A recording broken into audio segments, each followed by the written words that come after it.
Hello everyone, welcome to Pragyan IAS. My name is Mohsin Hussain. Pragyan IAS students की demand पे एक MCQ series start करने जा रहा है एंड ये सीरीज़ जम्मू एंड कश्मीर के सभी एग्जाम्स के लिए रेलेवेंट रहने वाली है. इस सीरीज़ में हम सबसे पहले JKSSB और JKUT के दूसरे एग्जाम्स के PYQ से स्टार्ट करेंगे एंड उन PYQ से हमें एक आइडिया होगा कि किस डिफ़िकल्टी लेवल के क्वेश्चन जो है जम्मू कश्मीर के एग्ज़ाम्स में पूछे जा रहे हैं, ताकि जब हम JKP constable, JKP SI, Jammu Kashmir high court junior assistant का सिलेबस देखेंगे, हमें एक आइडिया होगा कि किस लेवल की अंडरस्टैंडिंग एक पर्टिकुलर टॉपिक पे हमें रिक्वायर्ड है. सबसे पहले हम आपको एक वीडियो लेक्चर देंगे. वीडियो लेक्चर के बाद एक प्रिंट फ्रेंडली PDF आपके साथ टेलीग्राम चैनल पे शेयर कर दी जाएगी. टेलीग्राम का जो लिंक है वो आपको डिस्क्रिप्शन में वीडियो की मिल जाएगा, वहाँ से आप ज्वाइन कर सकते हैं. वहाँ से आप PDF प्रिंट निकाल के वहाँ उससे पढ़ सकते हैं. आप चाहे तो हैंड रिटन नोट्स बना के भी पढ़ सकते हैं. तो स्टार्ट करते हैं आज की वीडियो से. पहला क्वेश्चन हम देखते हैं. रिसेंटली पटवारी का एग्ज़ाम कंडक्ट हुआ है, उसमें ये क्वेश्चन पूछा गया है. After the reorganization of Jammu and Kashmir into union territory, which constitutional provision became applicable specifically for union territory of Jammu and Kashmir. जब जम्मू कश्मीर को एक यूटी बना दिया गया तो कॉन्स्टिट्यूशन का कौन सा प्रोविजन है जो स्पेसिफिकली जम्मू कश्मीर पे अप्लाई हो रहा है.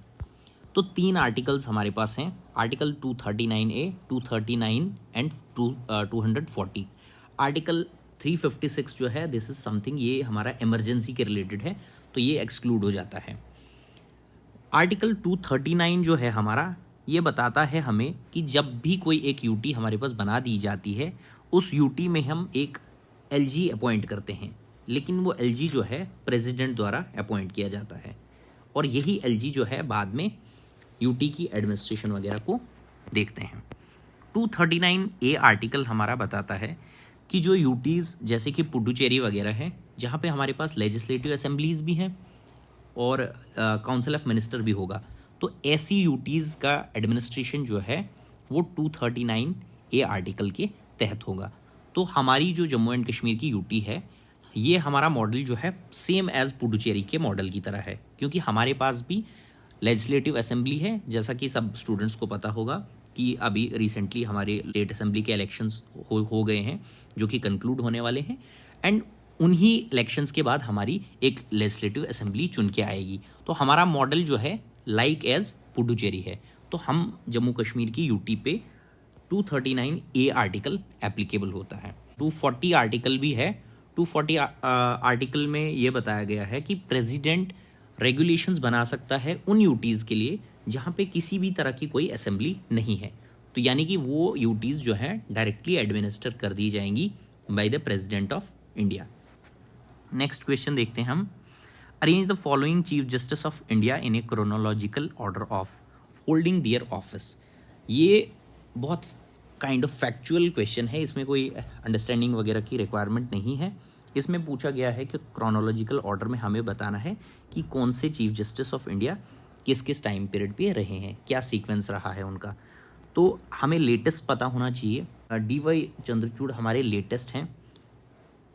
सबसे पहले हमारे YV चंद्रचूड़ आते हैं, उसके बाद हमारे रंजन गोगोई आते हैं, उसके बाद हमारे UU ललित आते हैं, और DY चंद्रचूड़ हमारे लास्ट पे आते हैं. तो आंसर इसका B हमारा सही हो जाएगा. सबसे पहले YV चंद्रचूड़, उसके बाद रंजन गोगोई, उसके बाद UU ललित, और उसके बाद DY चंद्रचूड़. तो ये इनका टेन्योर यहाँ पे दिया गया है, आप इसको रेफर कर सकते हैं. नेक्स्ट क्वेश्चन देखते हैं हम. ये क्वेश्चन स्टॉक असिस्टेंट 2024 में पूछा गया है. According to the constitution of India, gram panchayat क्या है, ये पूछा गया है. ऑप्शंस देख लेते हैं. Organization of central government, organization of state government, institution of self government, community based organization. Gram panchayat are institutions of self government. Self government के इंस्टीट्यूशंस हैं, और 73rd कॉन्स्टिट्यूशनल अमेंडमेंट एक्ट के थ्रू ये एस्टेब्लिश किए जाते हैं. और यही हमारा ग्राम पंचायत ही हमारा 3 टियर सिस्टम ऑफ पंचायती राज जो है उसका एक पार्ट है ये. ठीक है. ग्राम पंचायत के थ्रू होता क्या है, ग्राम पंचायत के थ्रू जो हमारे लोकल पीपल होते हैं वो हमारे गवर्नेंस में हिस्सा ले पाते हैं, तभी हम पंचायती राज को ग्रास रूट डेमोक्रेसी कह पाते हैं। ठीक है, तो इसका आंसर जो है हमारा सी हो जाता है, institution of self government. Next question देखते हैं। नेक्स्ट क्वेश्चन भी हमारा स्टॉक एक्सटेंट में ही पूछा गया है। विच of the following writs issues a command to a public official asking him to perform his official duties that he has failed or refused to perform। कोई भी पब्लिक ऑफिशियल अगर अपनी ड्यूटी परफॉर्म करने से रिफ्यूज़ कर दे या वो fail हो गया हो वो ड्यूटी परफॉर्म करने से, तो कौन सी रिट जो है उसको डायरेक्शन देगी। तो ये रिट है हमारी आंसर बी, यानी कि mandamus. Under article 32 of the constitution 5 तरह की रिट्स दी गई हैं। उन 5 रिट्स में से एक रिट हमारी मैंडेमस भी है, बाकी 3 यहाँ पे है, और इसके अलावा जो है प्रोहिबिशन एक 5वीं रिट आती है। The writ of mandamus is issued by a court to compel a public authority to perform a duty. ठीक है, रिट ऑफ मैंडेमस जो है ये एक कोर्ट इशू करता है, और किसके लिए इशू करता है, एक पब्लिक अथॉरिटी के लिए, जिसमें ये डायरेक्शंस दी जाती हैं कि वो पब्लिक अथॉरिटी जो है वो अपनी ड्यूटी सही से परफॉर्म करे, और जो कि उस पर लीगली ऑब्लिगेटेड है। ठीक है, यानी कि वो उसको करनी ही करनी है, और इसी से ये काइंड ऑफ हमारा चेक्स एंड बैलेंसेस का मैकेनिज्म डेवलप हो जाता है, यानी कि सुपरविजन हो रही है थ्रू कोर्ट पब्लिक ऑफिशियल के ऊपर। ठीक है, नेक्स्ट क्वेश्चन देखते हैं। Economic and social planning comes under which of the following. Stock extent में ये भी पूछा गया है, इकोनॉमिक एंड सोशल प्लानिंग कौन सी लिस्ट में आता है। सबसे पहले हमें ये चीज़ पता होनी चाहिए कि इंडियन कॉन्स्टिट्यूशन में हमारे पास 12 शेड्यूल्स हैं। 12 शेड्यूल्स में जो हमारा 7th शेड्यूल है, उस शेड्यूल में हमारे पास 3 लिस्ट दी गई हैं, एक सेंट्रल लिस्ट, एक स्टेट लिस्ट, और दूसरा कॉन्करेंट लिस्ट। इसमें सेंट्रल लॉ बनाता है, इस वाली लिस्ट पे स्टेट लॉ बनाता है, और इस वाली लिस्ट पे दोनों लॉ बनाते हैं, और इकोनॉमिक एंड सोशल प्लानिंग हमारा कॉन्करेंट लिस्ट में आता है। ठीक है, तो आंसर इसका सी हो जाता है। इकोनॉमिक प्लानिंग में क्या हो रहा है, रिसोर्स एलोकेशन होती है, और सोशल प्लानिंग में जितने भी सोशल इश्यूज जो हैं उनको एड्रेस किया जाता है। ठीक है, और अगर किसी तरह का कोई कन्फ्लिक्ट आ जाता है सेंटर और स्टेट के बीच में, तो ये जो यूनियन लॉ है वो प्रिवेल करेगा, यानी कि यूनियन का लॉ उस वक्त वैलिड माना जाएगा। नेक्स्ट क्वेश्चन देखते हैं। Which of the following date is mentioned in the preamble of Indian constitution. ठीक है, कौन सी डेट जो है इंडियन कॉन्स्टिट्यूशन के प्रीएम्बल में मेंशन है। ये क्वेश्चन भी हमारा स्टॉक एक्सटेंट में पूछा गया है। जो हमारा प्रीएम्बल है इंडियन कॉन्स्टिट्यूशन का, उसमें जो डेट मेंशन्ड है वो है डेट ऑफ अडॉप्शन, जिस टाइम हमने कॉन्स्टिट्यूशन को अडॉप्ट किया था, और वो डेट थी 26 नवंबर 1949, यानी कि सी आंसर। इस दिन इस डेट को हमने कॉन्स्टिट्यूशन अडॉप्ट किया था, और 26 जनवरी 1950 को हमने कॉन्स्टिट्यूशन जो है वो इम्प्लीमेंट किया था। थोड़ा सा पार्ट हमने 1949 में ही इम्प्लीमेंट किया था, बट मेजॉरिटी पार्ट जो है 1950 में इम्प्लीमेंट किया गया था। तो जो डेट मेंशन्ड है प्रीएम्बल में वो डेट ऑफ एडॉप्शन है। नेक्स्ट क्वेश्चन देखते हैं। Who presides over the joint sitting of Lok Sabha and the Rajya Sabha. ठीक है, जॉइंट सिटिंग होती है जब राज्यसभा और लोकसभा हमारी एक साथ बैठ के किसी बिल के ऊपर डिस्कशन करती है, उस पर वोटिंग करती है। लेकिन ये कब होता है, जब एक डेडलॉक जो है लोकसभा और राज्यसभा के बीच में आ जाता है, यानी कि एक हाउस उसको बिल को पास कर देता है और दूसरा हाउस उसको पास नहीं करता। ठीक है, तो अंडर आर्टिकल 108 के थ्रू एक जॉइंट सिटिंग बुलाई जाती है, जिस जॉइंट सिटिंग को हम स्पीकर ऑफ द लोकसभा जो है वो उसको प्रिजाइड करते हैं। आर्टिकल हमारा 108 आता है, और एक्सेप्शंस हैं, यानी कि 2 तरह के बिल्स ऐसे हैं जिनमें कोई भी जॉइंट सिटिंग नहीं बुलाई जाती। एक कॉन्स्टिट्यूशनल अमेंडमेंट एक्ट या कॉन्स्टिट्यूशनल अमेंडमेंट बिल, अगर कॉन्स्टिट्यूशन को अमेंड करना है और उसके लिए कोई बिल लाया गया है, उस पर भी किसी तरह की कोई जॉइंट सिटिंग नहीं बुलाई जाएगी। और दूसरा होता है मनी बिल, अगर कोई मनी बिल जो है उस पर भी किसी तरह की कोई जॉइंट सिटिंग नहीं बुलाई जाएगी।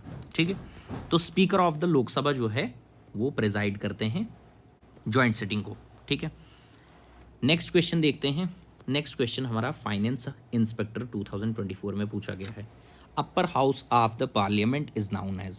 ठीक है, सबसे पहले थोड़ा बहुत मैं आपको बैकग्राउंड पार्लियामेंट का बता दूं। पार्लियामेंट में हमारे पास लोकसभा आता है, राज्यसभा आता है और most important president of India आता है। ये हम स्किप कर देते हैं यूजुअली, जबकि ये तीनों मिलके पार्लियामेंट कॉन्स्टिट्यूट करता है। ठीक है, तो ये इसमें ये राज्यसभा को हम अपर हाउस कहते हैं और लोकसभा को लोअर हाउस कहते हैं। ठीक है, तो अपर हाउस हमारा राज्यसभा आ गया, आंसर हमारा डी आ गया। 1954 में हिंदी नेम्स लोकसभा और राज्यसभा अडॉप्ट किए गए थे। उससे पहले हाउस ऑफ पीपल और काउंसिल ऑफ स्टेट्स ये नाम थे लोकसभा एंड राज्यसभा इनके। ठीक है, और राज्यसभा हमारा क्या रिप्रेजेंट करता है? States and union territories of India को। Next question, in which of the following state is there a bicameral legislature? दी गई स्टेट्स में से किस स्टेट में बाइकैमरल लेजिस्लेचर है? बाइकैमरल लेजिस्लेचर यानी कि एक स्टेट में हमारे पास स्टेट असेंबली भी है और स्टेट की एक काउंसिल भी है, और ये काउंसिल जो है हमारी आर्टिकल 169 के थ्रू बनाई जाती है। जब स्टेट असेंबली जो है पार्लियामेंट को रिटन में एक रिक्वेस्ट देती है कि हमारे स्टेट में आप काउंसिल बनाइए, वो रिक्वेस्ट जो है अंडर आर्टिकल 169 के भेजी जाती है। ठीक है, और अंडर आर्टिकल 169 के ही लेजिस्लेटिव काउंसिल बनाई जाती है। तो 6 ऐसी स्टेट्स हैं जिनमें बाइकैमरल लेजिस्लेचर है।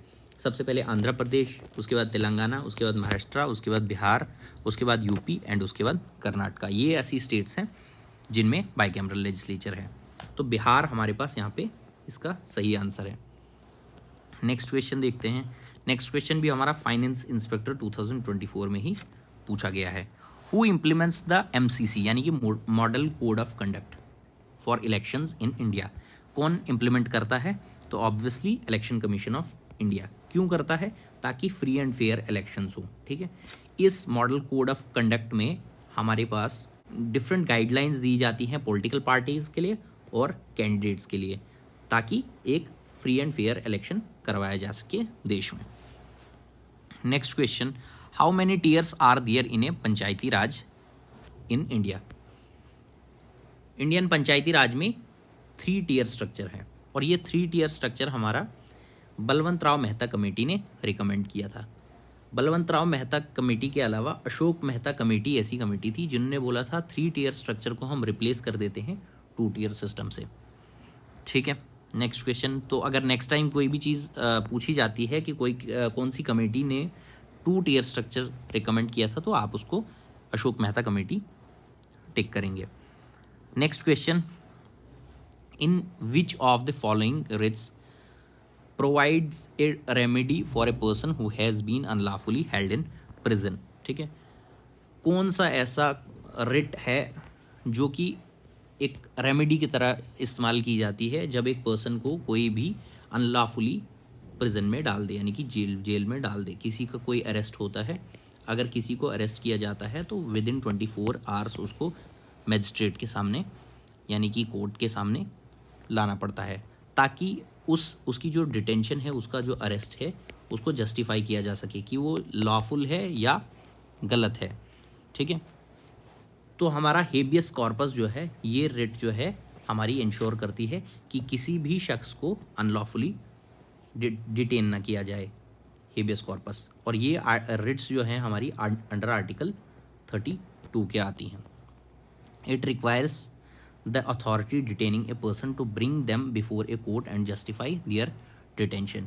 यही बताया गया है कि जब एक कोई अथॉरिटी जो है किसी शख्स को डिटेन करती है, तो जो अथॉरिटी अरेस्ट कर रही है उस अथॉरिटी को जिसको डिटेन किया गया है उसको कोर्ट के सामने लाया जाए, और कोर्ट उसको बताएगा कि क्या इसकी डिटेंशन फर्दर एक्सटेंड करनी है या नहीं। तो आज की वीडियो हम यहीं पे एंड कर देते हैं।